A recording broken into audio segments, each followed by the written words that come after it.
ഇന്ന് നമ്മൾ ചർച്ച ചെയ്യാൻ പോകുന്ന ഏജ് ഓഫ് റൊമാൻറ്റിസിസമാണ്. റൊമാൻറ്റിക് പീരീഡിലെ ഏറ്റവും പ്രമുഖനായിട്ടുള്ള കവിയായിരുന്നു William Wordsworth. Poetry is the spontaneous overflow of powerful emotions recollected in tranquillity എന്ന് കവിതയ്ക്ക് നിർവചനം കൊടുത്ത് ആരായിരുന്നു? വില്യം വേർഡ്സ്വർത്താണ്. വില്യം വേർഡ്സ്വർത്തിനെ കുറിച്ച് ഒരു ചെറിയ എന്താണെന്ന് പറഞ്ഞിരിക്കുന്ന പഠനമാണ്. Okay, Wordsworth was born at Cockermouth in Cumberland on April 7th, 1770. 1770 Cumberland എന്ന് വിളിക്കപ്പെടുന്ന സ്ഥലത്താണ് വില്യം വേർഡ്സ്വർത്ത് എന്ത് ചെയ്യുന്നത്? ജനിക്കുന്നത്. His father was John Wordsworth. He was an attorney at law and law agent to sir James Lowther. ഒരു James ലോത്തർ എന്ന് വിളിക്കപ്പെടുന്ന ആളുടെ ലോ ഏജന്റ് ആയിരുന്നു അദ്ദേഹത്തിന്റെ പിതാവ് John Wordsworth. His mother was, അമ്മയുടെ പേര് ആനി എന്നായിരുന്നു. ഓക്കെ, അപ്പോൾ 1770 April 7th ക്യൂംബർലാൻഡ് എന്ന് വിളിക്കപ്പെടുന്ന ഒരു പ്രദേശത്തായിരുന്നു വില്യം വേർഡ്സ്വർത്തിന്റെ ജനനം. Wordsworth was sent to the grammar school at Hawkshead and matriculated from Cambridge. വേർഡ്സ്വർത്തിന്റെ സ്കൂളിംഗ് എവിടെ വെച്ചായിരുന്നു? ഹോക്ഷഡ് എന്ന് വിളിക്കപ്പെടുന്ന സ്ഥലത്ത് ഒരു ഗ്രാമർ സ്കൂളിലായിരുന്നു അദ്ദേഹം പഠിച്ചത്. Then after that he matriculated from Cambridge. Wordsworth took his BA degree in 1791 and then settled in London. After his graduation in 1791, Wordsworth settled in London.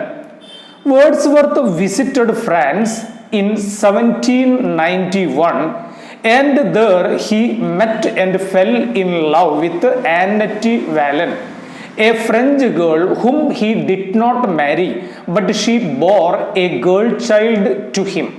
അപ്പോൾ വില്യം വേർഡ്സ്വർത്തിന്റെ ജീവിതത്തിൽ ഒരു ബ്ലോട്ട് ആയിക്കൊണ്ട്, ഒരു കറുത്ത പാടായിക്കൊണ്ട് എന്നും ഉണ്ടായത് അദ്ദേഹം 1791 ഫ്രാൻസ് സന്ദർശിച്ചു. അവിടം വെച്ച് ആന്നറ്റ് വാലൻ എന്ന് വിളിക്കപ്പെടുന്ന ഒരു ഫ്രഞ്ചുകാരി പെണ്ണുമായിട്ട് പ്രണയത്തിലായി.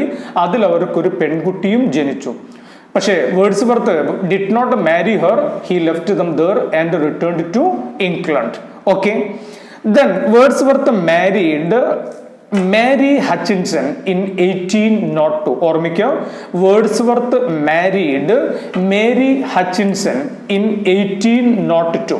വേർഡ്സ്വർത്തിന്റെ പേഴ്സണൽ ലൈഫിനെ കുറിച്ച് അത്രേ പറയാനുള്ളൂ. അതിൽ കൂടുതലൊന്നും കാര്യമായിട്ട് വില്യം ഷേക്സ്പിയറിനെ പോലെയോ ചോസറിനെ പോലെയോ കൂടുതലൊന്നും പറയാനില്ല. Okay, major poetical works of Wordsworth, അത് ശരിക്കും ശ്രദ്ധിക്കുക. Major poetical works of William Wordsworth. 1. Lyrical ballads, ഇട്ടതിന് ശേഷം ഇങ്ങനെ കാണിക്കുക, പ്രഫേസ് ടു ലിറിക്കൽ ബെല്ലാഡ്സ്. ഇത് രണ്ടും ഒന്നായിക്കൊണ്ട് കണ്ടാൽ മതി. ആദ്യം പബ്ലിഷ് ചെയ്യുന്ന ലിറിക്കൽ ബെല്ലാഡ്സ് ആണ്, അതിനുശേഷം അതിനൊരു പ്രഫേസും എഴുതി. അപ്പോൾ lyrical ballads and a preface to lyrical ballads. 2. The Prelude. 3. Sonnets. 4. 2 volumes of poems. And 5. The Excursion. അപ്പോൾ ഒന്നുകൂടെ ശ്രദ്ധിക്കുക. Major works of William Wordsworth, lyrical ballads and a preface to lyrical ballads. ഓർമ്മിക്കുക. 2. The prelude. 3. സോണറ്റ്സ്. ഒരു 500ഓളം സോണറ്റ്സുകൾ ആരെഴുതിയിട്ടുണ്ട്? Wordsworth എഴുതിയിട്ടുണ്ട്. അതിൽ കുറച്ചൊക്കെ വളരെ എന്തുള്ളൂ, പ്രശസ്തമായിട്ടുള്ളതുള്ളൂ. 2 volumes of poems and the Excursion. These are the major poetical works of William Wordsworth. ഓക്കെ, ഓർമ്മിക്കുക, വളരെ പ്രധാനപ്പെട്ട ഒരു ക്വസ്റ്റ്യൻ ആണ്, ആവർത്തിച്ച് ചോദിക്കാറുണ്ട്. Lyrical ballads was published in the year 1798. അദ്ദേഹത്തിന്റെ മാസ്റ്റർ പീസ് എന്നറിയപ്പെടുന്ന ലിറിക്കൽ ബാല്ലാഡ്സ് പബ്ലിഷ് ചെയ്യുന്നത് 1798. Lyrical ballads was published in collaboration with, ഓർമ്മിക്കുക, ആരുടെ സഹകരണത്തോടു കൂടിയാണ് അല്ലെങ്കിൽ ആരോടൊപ്പം കൂട്ടിച്ചേർന്നുകൊണ്ടാണ് ലിറിക്കൽ ബെല്ലാഡ്സ് പബ്ലിഷ് ചെയ്യുന്നത്. വില്യം വേർഡ്സ്വർത്തിന്റെ എക്കാലത്തെയും സുഹൃത്തായിരുന്നു സാമുവൽ ടൈലർ കോളറിഡ്ജ്, ചുരുക്കിയിട്ട് ST കോളറിഡ്ജ്. ക്വസ്റ്റ്യൻ ഇതാണ്, lyrical ballads was published in collaboration with dash, ഓർമ്മിക്കുക, ST Coleridge. The poem's lines written in early spring, Michael, Fountain, and lines written about Tintern Abbey contained in Lyrical Ballads. അദ്ദേഹത്തിന്റെ ചില major poems ആയിക്കൊണ്ട് അറിയപ്പെടുന്നതാണ്. ഏതൊക്കെയാണെന്ന് ശ്രദ്ധിക്കുക. Lines written in early spring, Michael, fountains and lines written about Tintern Abbey. These poems contained in lyrical ballads. Next ക്വസ്റ്റ്യനിലേക്ക് വരാം. Which is Wordsworth autobiographical poem? ഓർമ്മിക്കുക, which is Wordsworth autobiographical poem? അദ്ദേഹത്തിന്റെ ആത്മകഥയുമായിട്ട് ബന്ധപ്പെട്ട കവിത ഏതാണ്? It's a long poem and its name is the prelude. It's a very important point to be noted. The prelude is William Wordsworth autobiographical poem. Next question, the prelude was published when എന്നുള്ളതാണ്. എപ്പോഴായിരുന്നു the prelude publish ചെയ്യപ്പെട്ടത്? Answer ഇതാണ്, 1850, after the poets death. കാരണം ആത്മകഥയായതുകൊണ്ട് ജീവിച്ചിരിക്കുമ്പം അത് complete ചെയ്യാൻ പറ്റില്ല. അദ്ദേഹത്തിന്റെ ജീവിതത്തിലെ പ്രധാനപ്പെട്ട സംഭവങ്ങളൊക്കെ അതിൽ ഉൾക്കൊള്ളിക്കണം. അതുകൊണ്ട് തന്നെ it was published posthumously after his death in 1850. അപ്പോൾ അദ്ദേഹത്തിന്റെ ഓട്ടോബയോഗ്രഫിക്കൽ പോയം എപ്പോഴും ഓർമ്മിക്കുക, ദ പ്രില്യൂഡ്. പ്രില്യൂഡിന് ബിഗിനിങ് മലയാളത്തിൽ നാന്തി എന്നൊക്കെ പറയാം, തുടക്കം. നെക്സ്റ്റ് ക്വസ്റ്റ്യൻ നോക്കാം. 2 volumes of Wordsworth poetry was published in. അദ്ദേഹത്തിന്റെ എല്ലാ കവിതകളും 2 വോളിയംസ് ആയിക്കൊണ്ടാണ് പബ്ലിഷ് ചെയ്ത്. അത് പബ്ലിഷ് ചെയ്ത വർഷമാണ് 1807. 2 volumes of Wordsworth's poetry was published in 1807. 1807 അദ്ദേഹത്തിന്റെ 2 വോളിയമായിക്കൊണ്ട് അദ്ദേഹത്തിന്റെ എല്ലാ കവിതകളും എന്ത് ചെയ്യപ്പെടുന്നത്, പ്രസിദ്ധീകരിക്കുന്നത്. Next, the excursion was published in. ഓർമ്മിക്കുക, the excursion was published in 1814. 1814 അദ്ദേഹത്തിന്റെ ദ എക്സ്കർഷൻ എന്ന് വിളിക്കപ്പെടുന്ന കൃതി എന്ത് ചെയ്യപ്പെടുന്നത്, പബ്ലിഷ് ചെയ്യപ്പെടുന്നത്.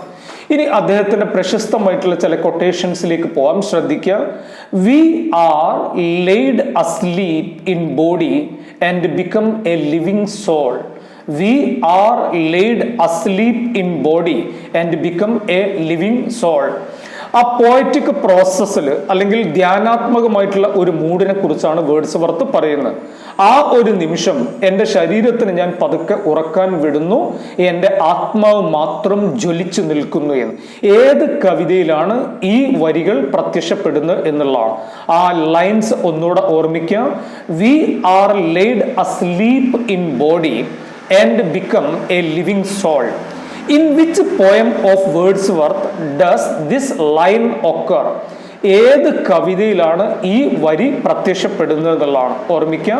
ടിൻറ്റേൺ ആബി. അദ്ദേഹത്തിന്റെ പ്രശസ്തമായിട്ടുള്ള കവിതകളിൽ ഒരെണ്ണമാണ് ടിൻറ്റേൺ ആബി. ഈ കവിതയിലാണ് ഈ വരികൾ എന്ത് ചെയ്യുന്നത്, പ്രത്യക്ഷപ്പെടുന്നത്. Next question, who are known as the lake poets? Lake poets എന്ന പേരിൽ അറിയപ്പെടുന്ന ആരാണ്? നമുക്കറിയാം, William Wordsworth was born in A place there were many lakes. ഒരുപാട് തടാകങ്ങളുള്ള ഒരു സ്ഥലത്തായിരുന്നു വില്യം വേർഡ്സ്വർത്ത് ജനിച്ചത്. അതുകൊണ്ട് വേർഡ്സ്വർത്ത് അടക്കം Wordsworth, Coleridge and Southey, they are known as the lake poets. Our question is, who are known as the lake poets? Wordsworth, Coleridge and Southey are known as the lake poets. അടുത്ത പ്രശസ്തമായിട്ടുള്ള ഒരു quotation ആണ്, ശ്രദ്ധിക്കുക. All lady we receive but what we give, and in our life alone does nature live. ഓർമ്മിക്കുക. O lady we receive but what we give, and in our life alone does nature live? Question ഇതാണ്. Who is the lady Wordsworth addresses? ഓർമ്മിക്കുക, who is the lady, O lady എന്ന് വിളിക്കുമ്പം ഇവിടെ lady എന്ന് ആരെയാണ് Wordsworth address ചെയ്തിരിക്കുന്നത്? പല ക്വസ്റ്റ്യൻസിലും കണ്ടിരിക്കുന്ന ഒരു കോഡ്സാണ് ഇത്. അദ്ദേഹത്തിന്റെ തന്നെ സിസ്റ്ററെയാണ് ഡൊറോത്തി വേർഡ്സ്വർത്ത്. മോറൽ ക്രൈസിസ് ഒക്കെ വില്യം വേർഡ്സ്വർത്ത് പല ഘട്ടങ്ങളിലും നേരിട്ടപ്പോൾ അദ്ദേഹത്തിന് എപ്പോഴും സപ്പോർട്ട് ചെയ്ത് നിർത്തിയത് അദ്ദേഹത്തിന്റെ തന്നെ സിസ്റ്റർ ആയിരിക്കുന്ന ഡൊറോത്തി വേർഡ്സ്വർത്ത് ആയിരുന്നു. പല കവിതകളിലും അദ്ദേഹം ഡൊറോത്തിയെ എന്ത് ചെയ്യുന്നുണ്ട്? ഡയറക്റ്റ് ആയിട്ടോ ഇൻഡയറക്റ്റ് ആയിട്ടോ അഡ്രസ് ചെയ്യുകയോ മെൻഷൻ ചെയ്യുകയോ ചെയ്യുന്നുണ്ട്. ഓർമ്മിക്കാം. Okay, there neither is nor can be any essential difference between the language of prose and poetry. അല്പം കോൺട്രവേഴ്സി ഉണ്ടാക്കിയ അദ്ദേഹത്തിന്റെ ഒരു കൊട്ടേഷൻ ആയിരുന്നു ഇത്. There neither is nor can be any essential difference between the language of prose and that of metrical composition. Metrical composition എന്നുള്ളത് ഞാൻ ചുരുക്കി poetry എന്ന് പറഞ്ഞതേ ഉള്ളൂ. ഈ ഒരു സ്റ്റേറ്റ്മെന്റിനെ കുറിച്ച് കോൺട്രവേഴ്സി, തർക്കമുണ്ടായി എന്ന് പറയാൻ കാരണം ഈ ഒരു കോഡ്സിന്റെ അർത്ഥം എന്താന്ന് ചോദിച്ചു കഴിഞ്ഞാൽ പദ്യഭാഷയും ഗദ്യഭാഷയും തമ്മിൽ കാര്യമായിട്ടുള്ള വ്യത്യാസം ഒന്നുമില്ല എന്ന് വേർഡ്സ്വർത്ത് എന്ത് ചെയ്തു പറഞ്ഞു. രണ്ടും ഉപയോഗിക്കുന്നത്, ഗദ്യവും പദ്യവും ഉപയോഗിക്കുന്ന ഒരേ തരത്തിലുള്ള ഭാഷയാണെന്ന് മനസ്സിലായില്ലേ? There neither is nor can be any essential difference between the language of prose and that of metrical composition. Who holds this view? അതാണ് question. Who holds this view? William Wordsworth. വേർഡ്സ്വർത്തിന്റെ ഒരു കാഴ്ചപ്പാടാണ് ഇത്. പദ്യഭാഷയും ഗദ്യഭാഷയും തമ്മിൽ എന്തില്ല, കാര്യമായിട്ടുള്ള വ്യത്യാസം ഒന്നും തന്നെ ഇല്ല എന്ന്. നെക്സ്റ്റും ഒരു കൊട്ടേഷനാണ്. Poetry is the breadth and finer spirit of all knowledge. ഓർമ്മിക്കാം. Poetry is the breadth and finer spirit of all knowledge. Who said so? William Wordsworth. ഓർമ്മിക്കാം. Poetry is the breath. കവിത എന്ന് പറഞ്ഞു കഴിഞ്ഞാൽ നമ്മുടെ ശ്വാസം തന്നെയാണ്.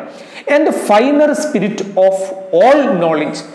നമ്മുടെ ജീവിതത്തിന്റെ ആത്മാവും പരമാത്മാവും എന്ത് തന്നെയാണ്? കാവ്യം അല്ലെങ്കിൽ കവിത തന്നെയാണ് എന്ന് പറഞ്ഞത് ആരാണ്? William Wordsworth.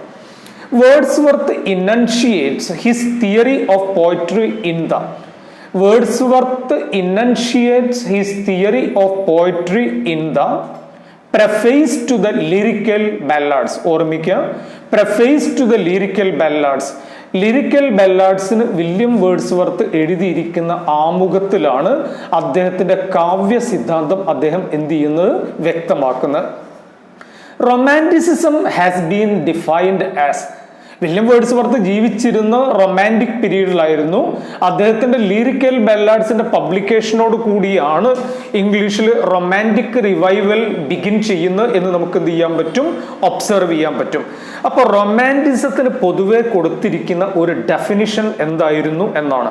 Romanticism has been defined as liberalism in literature. ഓർമ്മിക്കുക, ലിബറലിസം ഇൻ ലിറ്ററേച്ചർ. സാഹിത്യത്തിൽ എന്ത് സ്വാതന്ത്ര്യം എന്നാണ് റൊമാൻറ്റിസിസത്തിന് മിക്കവാറും എല്ലാവരും എന്ത് ചെയ്തിരിക്കുന്നത്?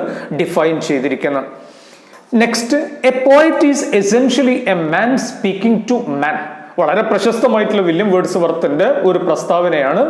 A poet is essentially a man speaking to man. That means a poet is not a god. Neo classical പീരീഡിലുള്ളവർ വിശ്വസിച്ചിരുന്ന കവികൾ എന്നൊക്കെ പറഞ്ഞു കഴിഞ്ഞാൽ ദൈവം അല്ലെങ്കിൽ ദൈവങ്ങൾക്ക് തുല്യമാണ് എന്നുള്ള ഒരു കാഴ്ചപ്പാടുണ്ടായിരുന്നു. കവികളൊക്കെ മഹാന്മാരാണ്, കവികളൊക്കെ ജനിക്കുന്നത് തന്നെ അങ്ങനെ ഒരു ദൈവസിദ്ധിയോട് കൂടിയാണ് എന്നുള്ള ഒരു കാഴ്ചപ്പാടിനെയൊക്കെ വില്യം വേർഡ്സ്വർത്ത് തിരുത്തി കുറിക്കുന്ന ഈ ഒരു കാഴ്ചപ്പാടിലൂടെയാണ്. കാഴ്ചപ്പാട് എന്താണ്? A poet is essentially a man speaking to മാൻ.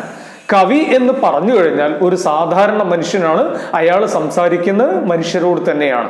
ആരാണ് ഈ ഒരു കാഴ്ചപ്പാട് വെച്ച് പുലർത്തുന്നത് എന്നുള്ളതാണ്. Who holds this view? Of course William Wordsworth. Okay.